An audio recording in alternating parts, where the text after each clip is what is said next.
সংবিধান সংশোধন নয়, পুনর্লিখনের দাবি প্রস্তাব দিয়েছে গবেষণা প্রতিষ্ঠান সিজিএস। বৃহস্পতিবার রাজধানীর একটি হোটেলে আয়োজিত এক সংবাদ সম্মেলনে এই দাবি করা হয়। বর্তমান সংবিধান কোনোভাবেই সংশোধন করা সম্ভব নয়। সিজিএস এর পক্ষ থেকে বলা হয়েছে, রাষ্ট্রের কাঠামোগত বিষয়গুলো পুনর্গঠনের জন্য ধারাবাহিক সংলাপের আয়োজন করতে যাচ্ছে প্রতিষ্ঠানটি। তাদের মতে, রাষ্ট্রের মৌলিক সংস্কার শেষ না করে তাড়াহুড়ো নির্বাচন দিলে আবারও দুর্নীতিগ্রস্ত হয়ে পড়বে দেশ। এই সংবিধান সংশোধনের উপায় সীমিত, কারণ 1/3 অফ দ্য কনস্টিটিউশনকে বেসিক স্ট্রাকচারে ইনক্লুড করার কারণে আপনি একটা সংবিধানের 1/3 হাতি দিতে পারবেন না। এবং 1/3 মানে কি?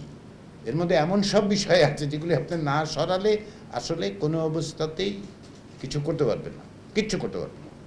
সে কারণে পুনর্লিখন শব্দটা। এখন পুনর্লিখনের পথ পদ্ধতি কি? কনস্টিটিউয়েন্ট অ্যাসেম্বলি বলছেন আপনি, আর কোনো পথ কি আছে? আমরা জানি না।